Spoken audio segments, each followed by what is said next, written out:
Почитуван подпредседателе, почитувани колеги и пратеници, почитувана македонска јавност и медиуми, денес зборуваме за дополнет предлог на закон за дополнување на Законот за здравствена заштита,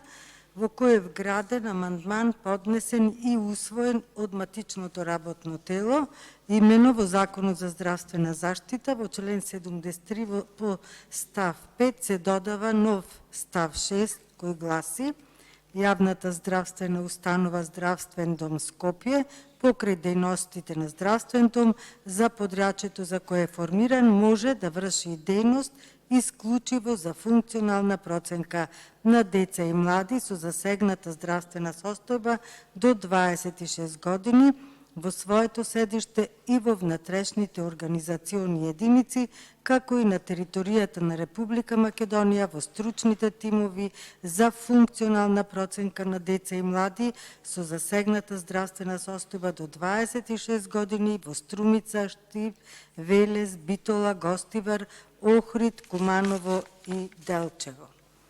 Имено станува збор наспроти досегашниот модел на категоризација на попреченоста кај децата, во чиј фокус беше степенот на попреченост, новиот модел на проценка според меѓународната класификација за функционалност е насочен кон развивање на постоечкиот потенцијал на детето преку анализа на степенот на функционалност, но и на постоечките бариери во средината. Покрај можностите за посоодветна инклузија на децата со попреченост преку детектирање и развивање на нивните индивидуални капацитети, новиот модел на проценка придонесува и за намалување на автостигматизацијата од страна на семејствата на децата со попреченост, што беше една од причините за одбегнување на категоризација според одамна застарениот модел. Во постапката за проценка вклучени се родителите, старателите или други лица кои се грижат за детето. Конвенцијата за правата на лица со попреченост представува меѓународен договор за човекови права на Организацијата на Обединетите нации, наменет за заштита на правата и достоинството на лицата со попреченост. Текстот на Конвенцијата за правата на лица со попреченост беше усвоен од страна на Генералното собрание на Обединетите нации на 13 декември 2006 година и отворен за подпишување на 30 март 2007. Од октомври 2017 година Конвенција за права на лица со попреченост, Конвенцијата има 160 подписнички, 175 договорни страни и вклучува 172 држави и Европската Унија. Од договорните страни на Конвенцијата се бара да промовираат, заштитуваат и обезбедат целосно уживање на човековите права од страна на лицата со попреченост и да обезбедат целосна законска рамноправност.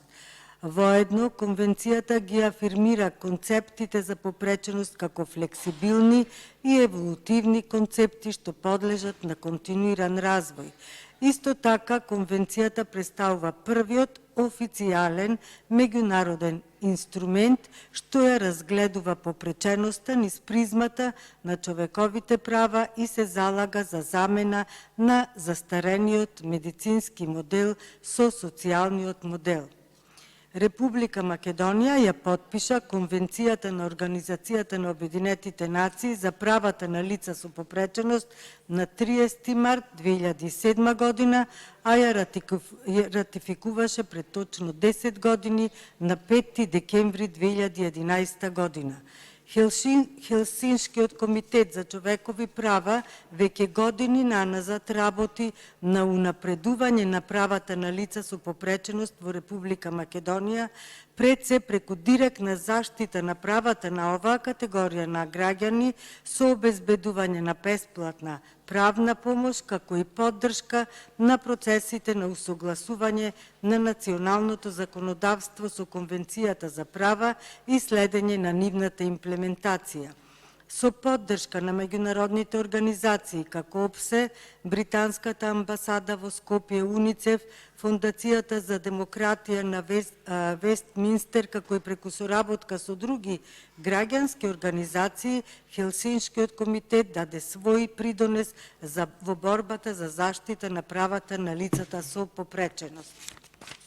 И покрај тоа што во земјата постојат релативно добри законски решенија со кои се пропишани правата на лицата со попреченост, како и стандардите за обезбедување на пристап до јавните добра и услуги, нивната примена е се уште на многу ниско ниво, почнувајќи од физичкиот пристап до самата инфраструктура, па се до користење на јавните услуги, што се уште представува сериозна пречка за секојдневното општествено функционирање на лицата со попреченост, но и на лицата кои се грижат за нив.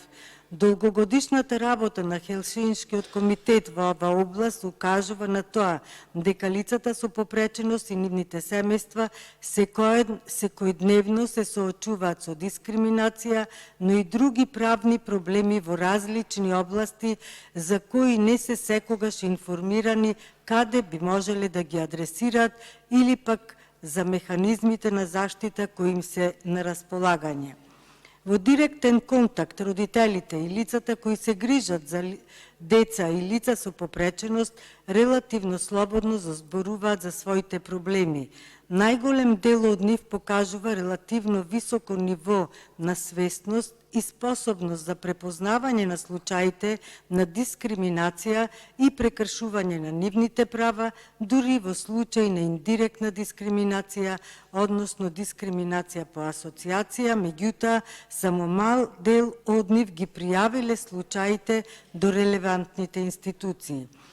55,6% изјавиле дека се соочиле со ситуација во која биле дискриминирани или им биле прекршени некои права, од кои само 36% го пријавиле случајот, а само 37,5% од нив изјавиле дека биле задоволни од постапката. Кога станува збор за причините за непријавување на дискриминација, 29,8% изјавиле дека не веруваат дека нешто ќе се промени доколку го пријават случајот, а нешто помалку, 21,3% не пријавиле поради недоверба во институциите, 17% не пријавиле поради страф од понатамошни штетни последици, а 14,9% не знаеле каде можат да го пријават случајот. Најголем дел од лицата кои се обраќаат за бесплатна правна помош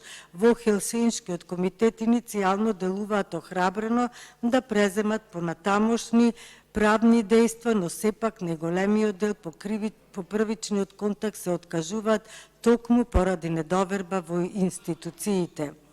Се уште еден од најчестите проблеми е непристапноста на инфраструктурата, почнувајќи од самите институции, па се до улиците, тротоарите, паркинзите и јавните објекти. Непристапноста се уште представува сериозен проблем, дури и во случај кога лицето се движи со придружник. Во дел од изјавите беше истакнуто дека се уште постои непочитување на законите кои се однесуваат на градење и урбанистичко планирање при изградбата на стамбени и други објекти. Најчестите проблеми со кои се соочуваат лицата кои се грижат за деца со попреченост се лоцирани во образовниот процес. Еден од проблемите на кои укажуваат е отпорот за прием на нивните деца во одредени градинки и училишта, како и нивно постојано префрлање од една во друга воспитно-образовна институција, како и потребата од стручни тимови во сите градинки и училишта. Непристапноста на воспитно-образовните институции се уште е проблем и за голем дел од лицата со попреченост. Значаен дел од лицата кои се грижат за лицата со попреченост сметаат дека не се доволно информирани за своите права и бараат поголема транспарентност за овие процеси околу донесувањето на нови закони, нови мерки, изразувајќи незадоволство